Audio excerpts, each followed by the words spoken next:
Good morning, Dan and Amy. Amy, I was surprised yesterday to learn that our technical producer, Justin Kosak, he was not an AI that was hatched in the Salem Communications Labs. He has a human family. Yes, he does. He's an actual three-dimensional human being, mom and a dad, family, the whole thing. Mm-hmm. And he tells us this story yesterday about his family being scammed. And I'm not talking about like some obvious internet scam like, the Nigerian prince. Right, yeah, exactly. Robert Mugabe is, in a can, you better let him out or whatever those things. No, this is a different kind of scam that I had never heard of before. And I've had friends who've been scammed in adoptions things and Well, you've been the and perpetrator. women who've been scammed by men, who claimed to have loved them. But this one's different. And it was so bad. Justin had to leave. No, Justin had to leave work yesterday because his sister had allegedly been kidnapped. Yeah, this is really aggressive and nothing I've ever heard of before. And we appreciate Justin's mom, Tina, and his sister, Hannah, coming forward to talk about this because it's a little embarrassing, but it's also like they were victimized and they don't want other people to be victimized. And wait till you hear this scam because this is unbelievable, really, just how aggressive and violent, even though there was not technical violence, but the threat of violence that is involved in this scam. Tina and Hannah, thanks so much for joining us. Appreciate it. For having us. Thank you. So Justin gets whistled away yesterday because he gets this frantic call that Hannah, his sister, has been kidnapped. Tell us what happened. I had received a phone call from my work saying that at like 7:45 in the morning, saying that they got a call from the police saying they needed to check on my well-being. So then my boss is like, well, I'll give you the number that you need to call. So then as I'm about to call that number, I receive a call from that number. So I answered it. And they're like, well, what was your reason for not showing up for your jury duty? You need to come down to the King County Jail. So I'm like, okay. They're like, you need to get down here right now. So, or else she'll be arrested, right? Yes, yeah. So natural instincts, you go. And so I like get in my car and they're like, okay, well, we're going to call you from a number you're not going to know. It's going to be from a computer. We have to be on the phone with you because this is super serious. Just stay on the phone while you're in the car. And so I got the phone on and I was driving towards the King County Jail and they're like, well, you need to stop and get your bail money. So I'm like, I guess, okay. And how much did they want? They wanted as much as I had because they're like, well, we can reduce the amount if you don't have as much as we need, which I guess I never asked how much they needed. So I was like, all right. And they did everything they could to get all the money that I had, like to the last cent. They like worked the math. So then they told me to get all the cash out. And they're like, well, we're going to need you to go to the nearest Jewel to buy these like money cards.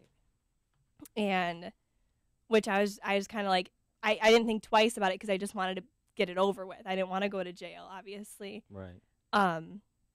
So I went and I bought them, and they're like, well, now you need to mail them somewhere, and then you won't have to come down to the jail. And I was like, okay, good. I don't have to go down there.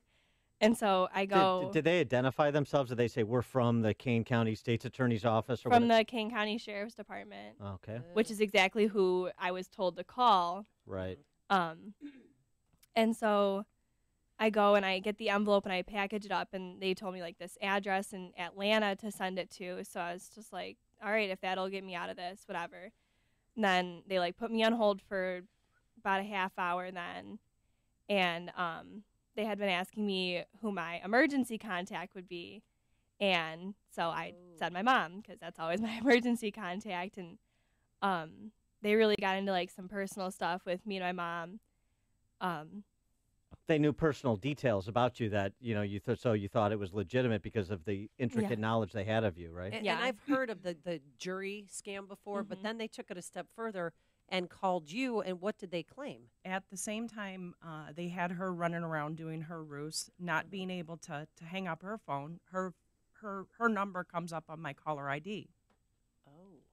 Oh.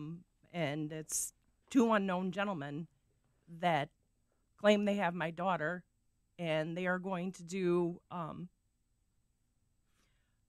rape and kill her if I wasn't able to get money for them. And I'm like, I instantly, I was at my work.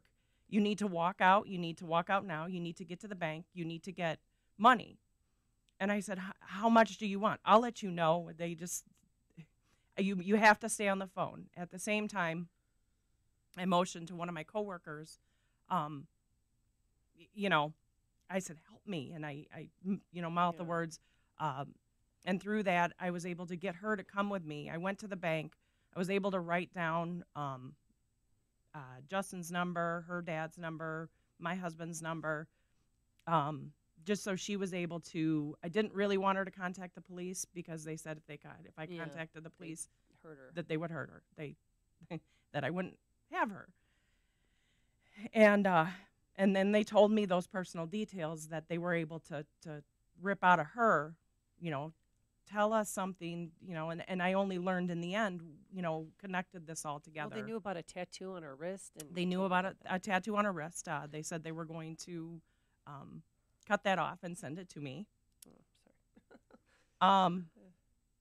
And so just so people understand, so they've got Hannah, you on the phone and saying you can't hang up, and Tina, they got you on the phone and saying you can't hang up, and right, with her phone. Meanwhile, so you think it's her phone? So I think it's her phone. So I right. Is just insane. And they're giving you specific orders, directing you go buy these money cards, you go to the bank and get this money right now, and stay on the phone, and they're continuing to chat you up to keep you both occupied so that you can't enlist help, right? From anybody. Meanwhile, Justin, by the way. My family, my dad and my stepdad and I were all calling them, and it's ringing not like when you when you have your phone off, it only does 2 rings and then it goes straight to voicemail. It's ringing all the way through. So we knew we were able to eliminate the process of elimination, that their phones were on, but we weren't able to get through to them. And as far as because we have our carrier Sprint, when you're on a phone call, you can't access 3G or whatever. So it's not updating the location because we have Find My iPhone for everyone. So we were able to kind of go in and get a general idea of where she was last. And so then your father gets involved? Yes, he calls me while I'm here, and I drop everything. He says the word kidnapped. My face turned ghost white. I mean, you can ask anybody here. Right. Yeah. I bolted out the door, got home, and I was trying to get in touch with her to see if she needed any help, if she needed money, if she needed anything, because like her, I would give everything in my bank account for anybody. Right, but it's your sister. Yeah, especially my sister. Yeah, so then kind of explain. So they've got you both on the phones. Justin, you're en route. The dad's en route. What happens? So you want to go? I had to go several different places because these money cards that I knew nothing about prior to yesterday, and I don't really want to know about them anymore. I went to 3 different places, and while I was at the last place, giving the last bit of information it was 2 males and a female that I was talking to, and when they would put me on hold, I learned now that they were talking to her. Oh, so an elaborate scheme. And I was at the Office Depot, getting the cards, and all of a sudden, police pull up. And I just kind of lost it because I'm like, you can't, I need her back. That was the stop. They said they were going to bring her and just basically push her out the car.